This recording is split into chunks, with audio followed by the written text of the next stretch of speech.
بسم اللہ الرحمن الرحیم فَإِن لَمْ تَفْعَلُوا، اور پس اگر تم ایسا نہ کر سکو، وَلَن تَفْعَلُوا، اور تم ہرگز ایسا نہیں کر سکو گے۔ اللہ تعالیٰ نے اس پہ اپنا اوپینین بھی دے دیا ہے کہ یقیناً تم کر بھی نہیں پاؤ گے۔ فَاتَّقُوا النَّارَ الَّتِي وَقُودُهَا النَّاسُ وَالْحِجَارَةُ، تو ڈرو اس آگ سے جس کا ایندھن آدمی اور پتھر بننے والے ہیں۔ اعدت للکافرین، جو اللہ نے تیار کر کے رکھی ہے انکار کرنے والوں کے لیے۔ اچھا، یہ کافرون کا ترجمہ یا مسلمون کا ترجمہ جو ہے نا، وہ ہم عموماً تو کر رہے ہوتے ہیں مسلمان اور کافر۔ اصل جو ترجمہ ہے نا مؤمنون کا یا مسلمون کا، سر تسلیم خام کرنے والے، بات ماننے والے، اور کافر وہ ہیں جو بات نہیں ماننے والے۔ کوئی مسلمان بھی کافر ہو سکتا ہے، اور کوئی کافر بھی مسلمان ہو سکتا ہے کہ کوئی صحیح بات مان لے۔ وہ ایک تو وہ ٹرم والا ایمان ہے نا، جو ہم ایز اے اصطلاح استعمال کرتے ہیں، جو کلمہ پڑھ لے اور وہ 5 بنیادی چیزوں پہ چلے۔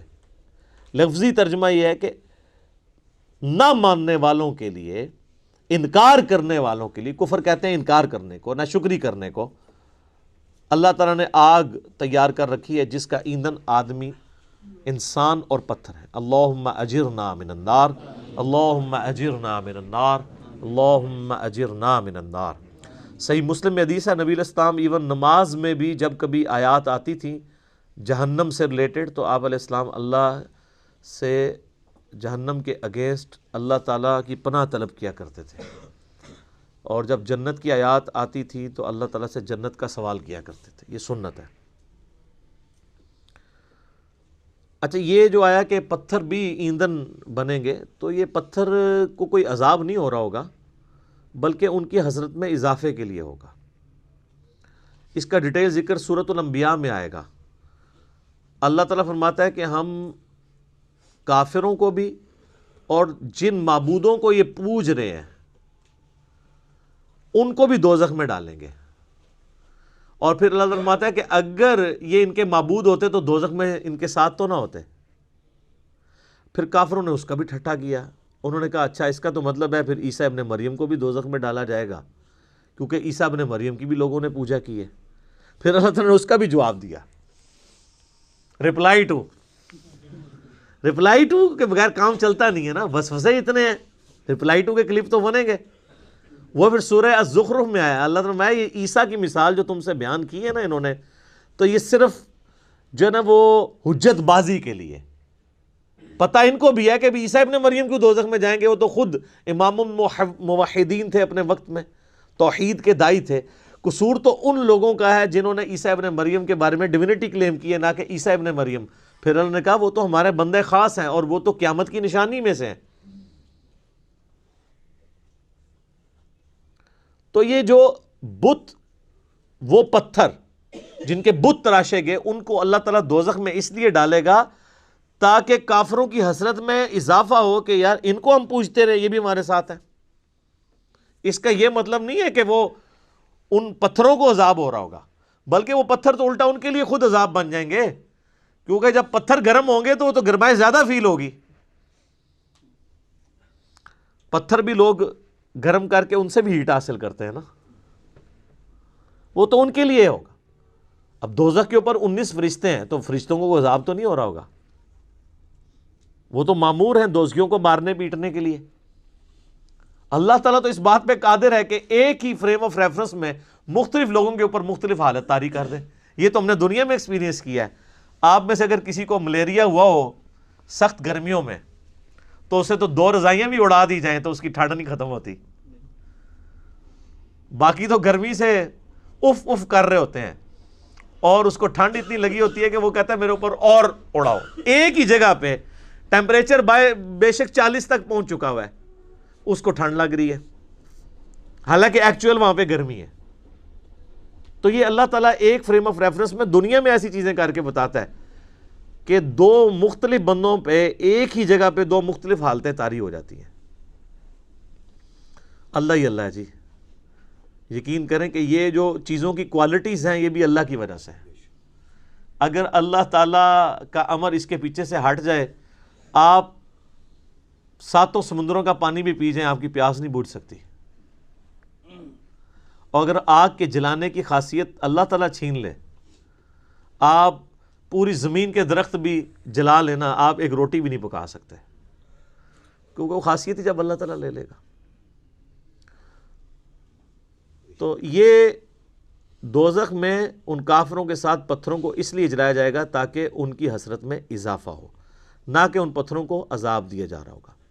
اب سائملٹینیس کنٹراسٹ بھی آ رہا ہے جی، وَبَشِّرِ الَّذِينَ آمَنُوا وَعَمِلُوا الصَّالِحَاتِ، اور اے نبی علیہ السلام آپ خوشخبری دے دیجئے ان لوگوں کو کہ جو بات مان لیتے ہیں، یعنی ایمان لے آتے ہیں اور نیک اعمال اختیار کر لیتے ہیں، أَنَّ لَهُمْ جَنَّاتٍ تَجْرِي مِن تَحْتِهَا الْأَنْهَارُ، کہ ان کے لیے باغات ہیں جن کے نیچے نہریں بہتی ہوں گی، كُلَّمَا رُزِقُوا، جب کبھی بھی انہیں رزق دیا جائے گا اس جنت میں، منہا ان باغوں میں سے، من ثمرۃ الرزق، کوئی پھل رزق کی شکل میں ان کو جب پیش کیا جائے گا، اہل جنت کو جنت میں جب کوئی فروٹ دیا جائے گا، قالوا هذا الذي رزقنا من قبل، وہ کہیں گے یہ تو وہی ہے جو ہمیں اس سے پہلے دنیا میں بھی دیا جاتا تھا، وَأُتُوا بِهِ مُتَشَابِهًا، حالانکہ وہ ان کو اس سے ملتا جلتا فروٹ دیا جا رہا ہوگا،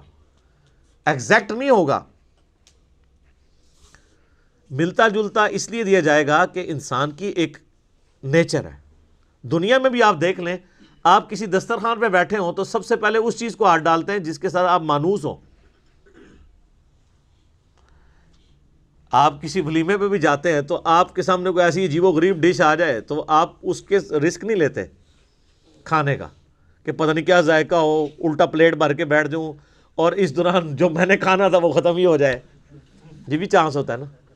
تو انسان مانوس اس چیز کے ساتھ تھا جو پہلے اس نے اس کو ایکسپیرینس کیا ہو، یہ اللہ تعالیٰ نے انسان کی نیچر رکھی ہے۔ تو جنت میں بھی ابتدائی مہمان نوازی کے طور پہ جنتیوں کو وہ رزق دیا جائے گا جو دنیا میں وہ ایکسپیرینس کر چکے ہیں، آم، کیلا، انار، سیب، جو ہمارے ایکسپیرینس میں۔ اب دیکھنے میں تو وہ فروٹ دیکھنے میں تو ویسا ہی ہوگا، تو وہ کھانے سے پہلے ہی بات کریں گے کہ تو یہ وہی چیز ہے، ایتھے بھی آ کے وہی کچھ، لیکن اللہ فرمائے گا کہ ان کے اس کی طرح کا ہوگا لیکن ویسا نہیں ہوگا۔ اب انور اٹور کا ذائقہ اور ایک دیسی آم کا ذائقہ برابر ہو سکتا ہے؟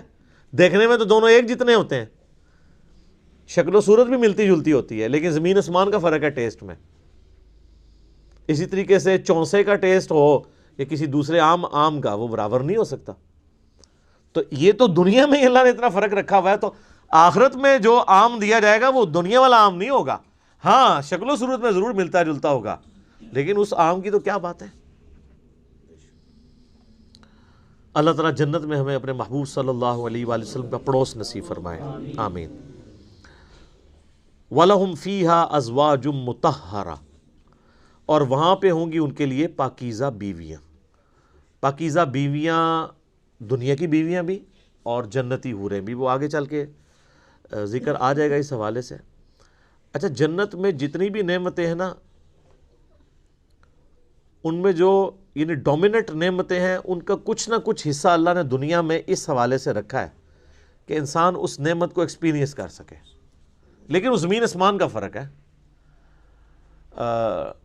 لیکن کسی درجے میں ایکسپیرینس کروایا گیا، اور ایکسپیرینس کروایا گیا ہے تو تبھی ان چیزوں میں اٹریکشن ہے، اگر اٹریکشن نہیں ہوگی تو اس کے لیے تگ و دو کون کرے گا۔ اچھا، اس سے یہ بھی بات پتہ چلی کہ جنت کا لالچ بھی اللہ تعالیٰ خود دے رہا ہے، لہذا یہ جو ڈاکٹرین مشہور کی گئی ہے کہ ہمیں دوزخ کے ڈر کی وجہ سے یا جنت کی لالچ میں عبادت نہیں کرنی چاہیے، اللہ کے لیے کرنی چاہیے، تو یہ بالکل جعلی ڈاکٹرین ہے۔ اس کو مولا علی علیہ السلام کی طرف لوگوں نے منسوب کر دیا ہے کہ وہ کہتے تھے میں تو اللہ کی عبادت صرف اللہ کے لیے کرتا ہوں، جنت کی جو ہے وہ طلب میں یا دوزخ کے ڈر کی وجہ سے نہیں کرتا۔ اس کے اوپر بھی میرا ایک کلپ ریکارڈڈ موجود ہے کہ یہ ڈاکٹرین صوفیاء نے پیش کی ہے، یہ قرآن کی ڈاکٹرین نہیں ہے، کیونکہ جنت کا جو لالچ ہے اس کے پیچھے لگنا اللہ ہی کی تو اطاعت ہے۔ یہ جنت کا لالچ شیطان نے دیا یا اللہ نے؟ تو اگر آپ جنت کو نگیٹ کرتے ہیں، جنت کا مذاق اڑاتے ہیں یا دوزخ کو ہلکا جانتے ہیں، تو آپ یہ جنت یا دوزخ کو بے عزت نہیں کر رہے ہوں گے، بلکہ آپ اللہ تعالیٰ کے خلاف بغاوت کا علم بلند کر رہے ہوں گے یہ تو اس نے رکھی ہوئی ہے نا چیزیں، یہ ساری لالچیں وہی دیتا ہے نا. یہ وہ لالچ نہیں ہے جو بری بلا ہو، یہ وہ لالچ ہے جس کے لیے انسان کو کوشش کرنی چاہیے. قرآن پاک میں درجنوں آیات ہیں، آگے چلیں گے تو یعنی اللہ تعالیٰ فرماتا ہے کہ کوشش کرنے والوں کو ایسی جنت کے لیے کوشش کرنی چاہیے، خود اللہ تعالیٰ اس کی طرف. تو اسی طریقے سے یعنی جو ایک اللہ تعالیٰ نے سیکس کا جذبہ رکھا ہے انسان کے اندر، اس کا ایکسپیرینس دنیا میں کسی فارم میں کروایا تبھی جنت کی حوروں کا لالچ دیا جا سکتا ہے. اور اسی طریقے سے جو فروٹ ہے اس کا ذائقہ دنیا میں رکھا ہے جبھی جنت کی فروٹ کا آپ کو لالچ دیا جا سکتا ہے. باقی تو بخاری مسلم میں حدیث ہے کہ اللہ تعالیٰ نے جنت میں وہ نعمتیں تیار کر رکھی ہیں جو نہ کسی آنکھ نے دیکھی، نہ کسی کان نے سنی، نہ کبھی کسی کے دل پہ بھی اس کا گمان گزرا. وہ تو ان امیجنیبل ہے. یہ صرف متشابہات ہیں، چیزیں ملتی جلتی چیزیں دنیا میں صرف بات سمجھانے کے لیے.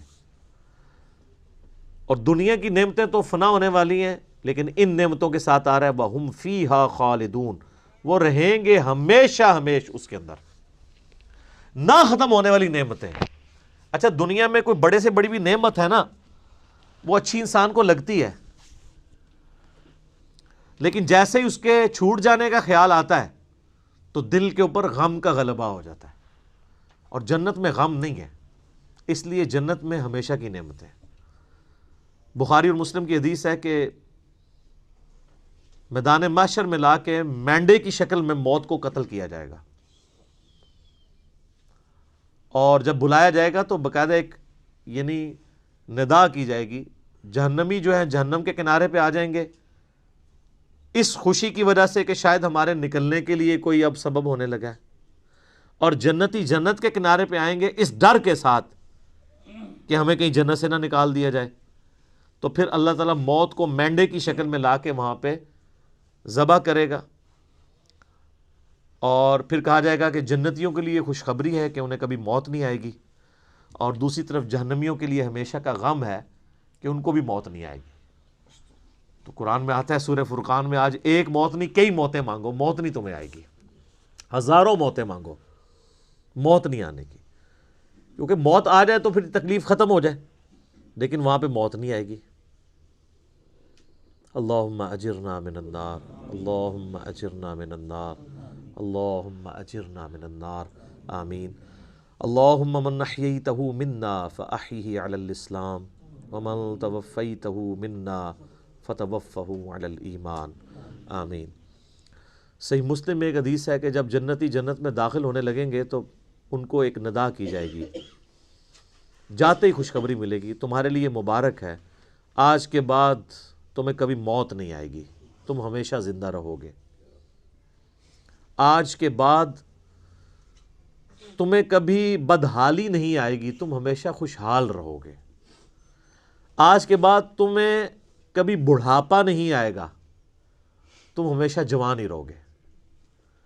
اور آج کے بعد اللہ تم سے کبھی ناراض نہیں ہوگا، ہمیشہ راضی رہے گا. یعنی دنیا میں تو سب سے بڑی اہل ایمان کے لیے ٹینشن ہی یہی ہے نا کہ میں نے یہ کیا تو ناراض نہ ہو جائے. جنت وہ جگہ ہے جہاں کچھ بھی کر لیں اللہ ناراض نہیں ہوگا.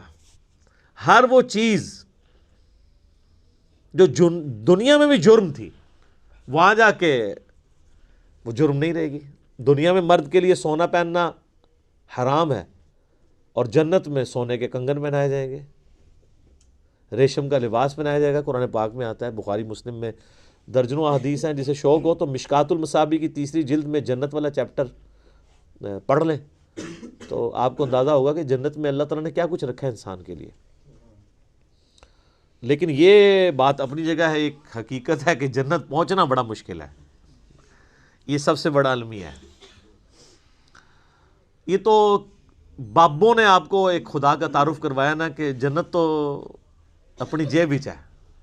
کتابیں یہ نہیں بتاتی، کتابیں کچھ اور ہی بتاتی. صحیح مسلم میں حدیث ہے کہ اللہ تعالیٰ نے جنت کو ناگوار چیزوں سے ڈھانپ رکھا ہے. یعنی جنت تک پہنچنے کے لیے کئی ناگوار چیزوں سے آپ کو گزرنا پڑے گا، پھر جنت آئے گی. اور جہنم کو اللہ تعالیٰ نے خوشنما چیزوں سے ڈھانپ رکھا ہے. یعنی ہر اٹریکٹ فل چیز دوزخ کی طرف لے کے چلی جائے گی.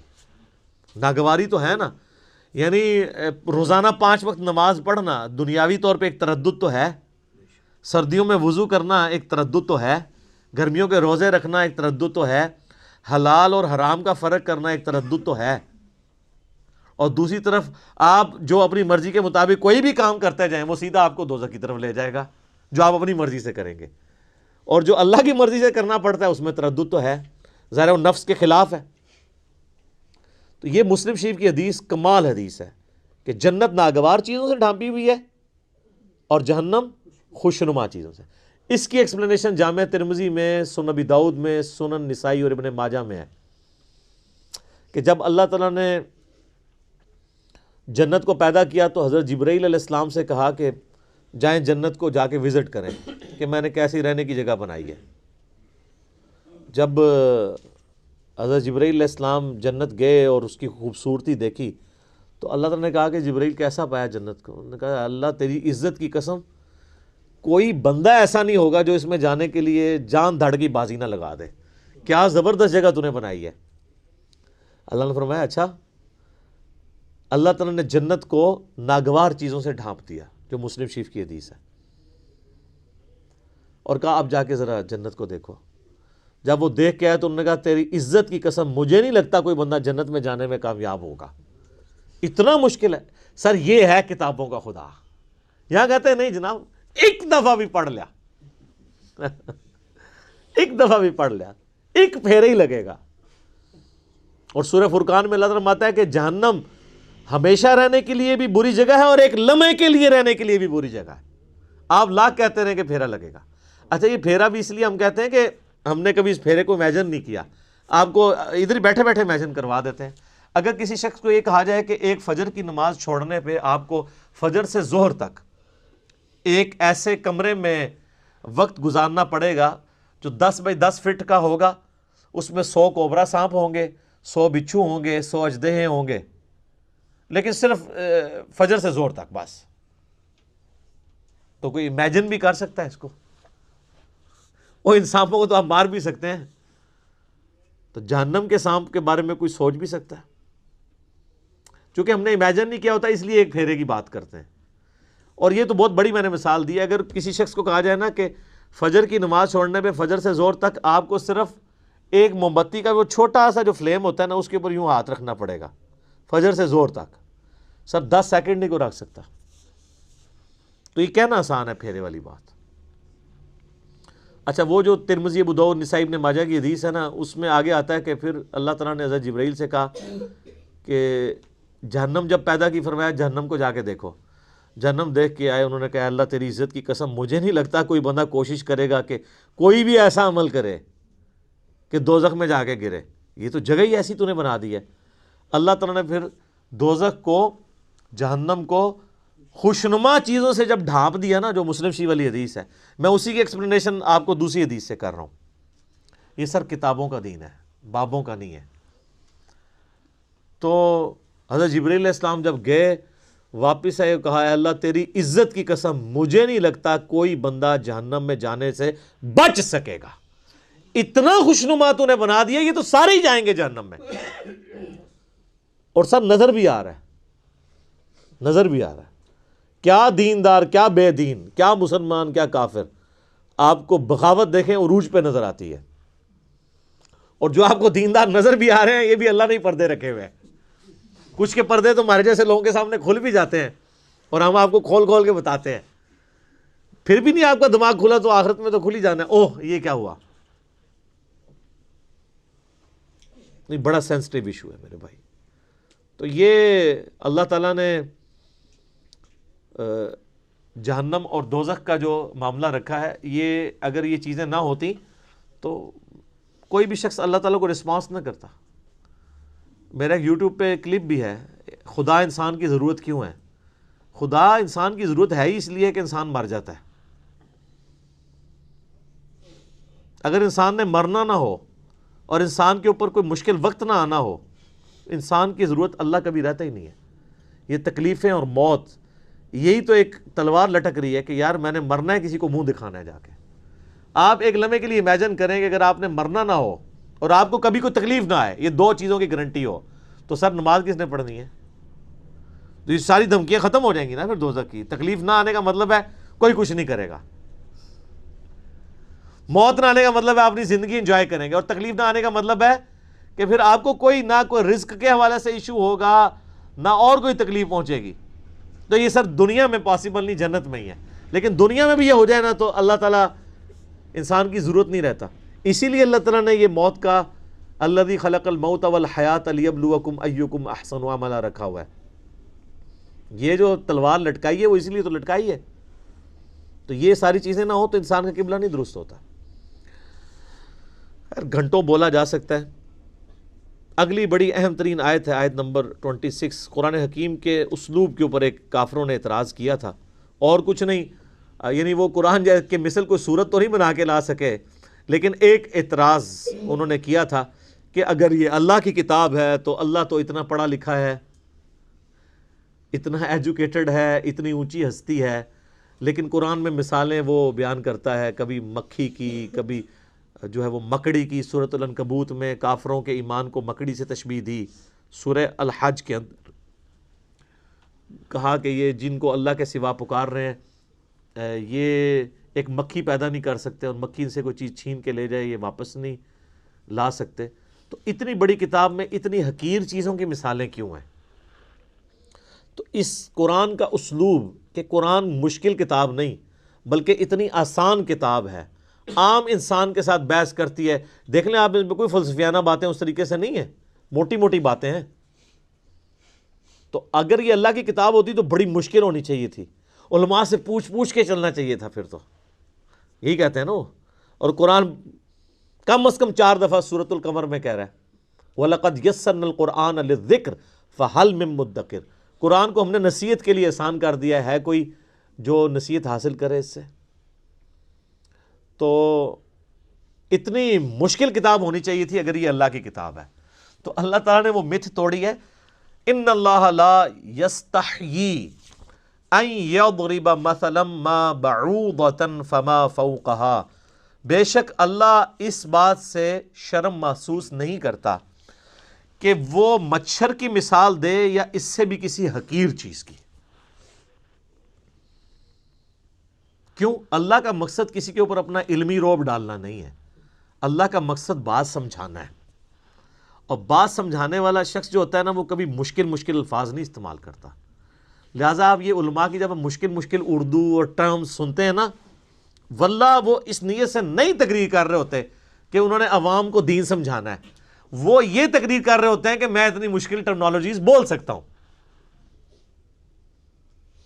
اور پھر کہتے ہیں دیکھا جی وہ علامہ صاحب نے بڑے مشکل لفظ استعمال کیے۔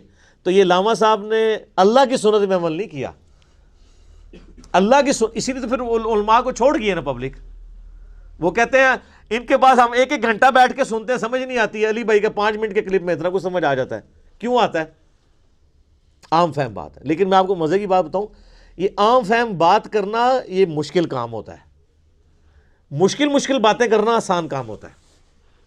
اس لیے آپ دیکھتے ہیں کتنے لائق لوگ ہوتے ہیں، لیکن جب ان کو آپ ٹیچر بناتے ہیں انتہائی نالائق ٹیچر ثابت ہوتے ہیں، کیونکہ ٹیچنگ جو ہے ایک فن ہے، اس کے لیے صرف لائق ہونا کوئی کمال نہیں ہے، اس میں کمیونیکیشن آپ کو سکل چاہیے ہوتی ہے، آپ لوگوں کی سطح پہ اتر کے بات کر سکتے ہوں۔ تو یہ کیپیبلٹی مشکل کیپیبلٹی ہے۔ آپ یہ نہ سمجھیے گا جو مشکل باتیں کرتا ہے وہ آسان باتیں بھی کر سکتا ہے۔ آسان طریقے سے بات کرنا یہ زیادہ مشکل ہوتا ہے، اور مشکل طریقے سے بات کرنا یہ زیادہ آسان ہوتا ہے، ان کی کمپیٹنسی بھی نہیں ہوتی ہے۔ تو اللہ تعالیٰ ماتا ہمارا یہ مقصد نہیں ہے کہ ہم کسی کے اوپر روب ڈالیں گے۔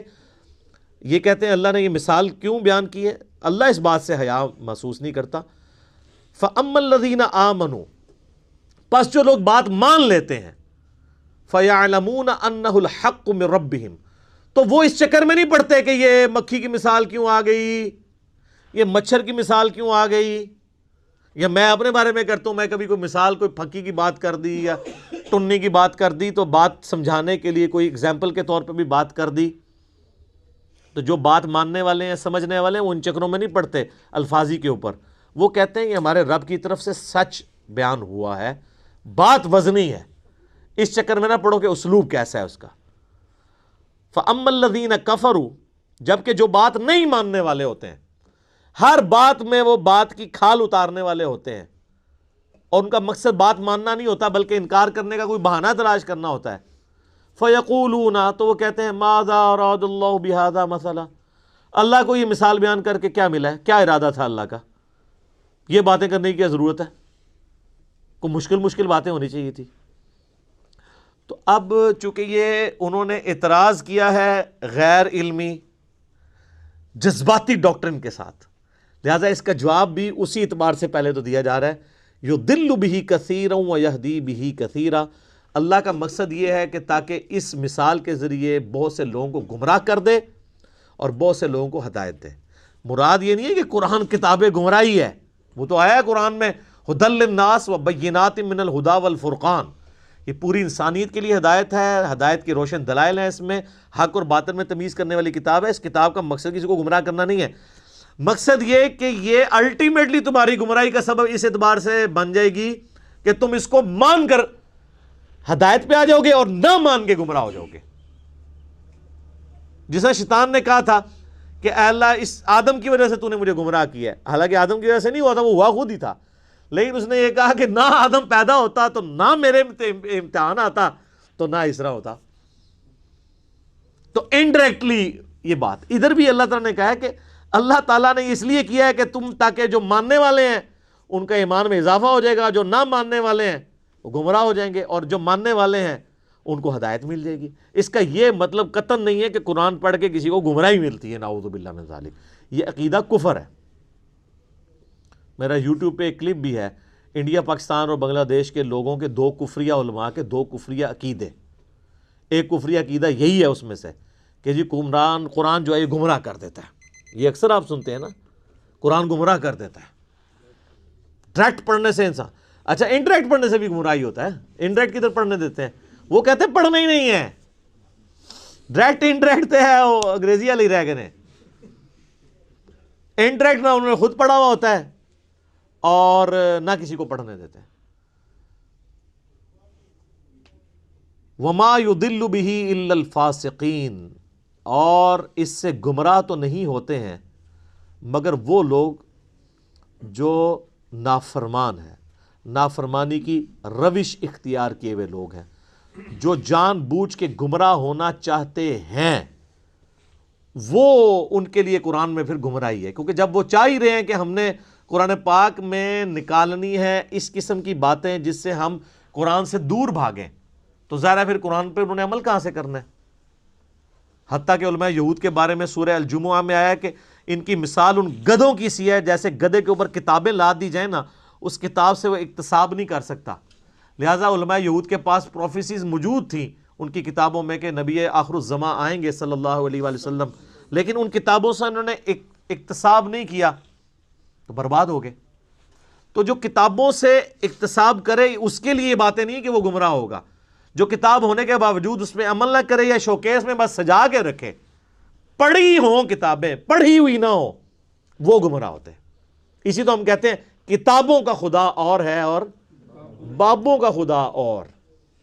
جو کتابوں کے خدا کو نہیں مانتا نا، اسے کبھی بھی خدا کا تعارف نہیں ہوتا، کیونکہ نبی علیہ السلام نے ہمیں بابیں نہیں دی ہیں، کتابیں دی ہیں۔ آج کی ڈیٹ میں قرآن اور سنت کتابی شکل میں ہی ہمارے پاس موجود ہے نا۔ اس کے اوپر کافی اور باتیں مجھے کرنی ہیں، لیکن اب چونکہ ٹائم ختم ہو چکا ہے، اگلی دفعہ ہم اسی آیت کی جو آگے ان فاسقوں کی نشانیاں کیا ہیں جو قرآن کے ذریعے جو گمراہی کماتے ہیں، آیت نمبر 27 سورۃ البقرہ کی آن ورڈ انشاءاللہ اگلی دفعہ سٹارٹ کریں گے۔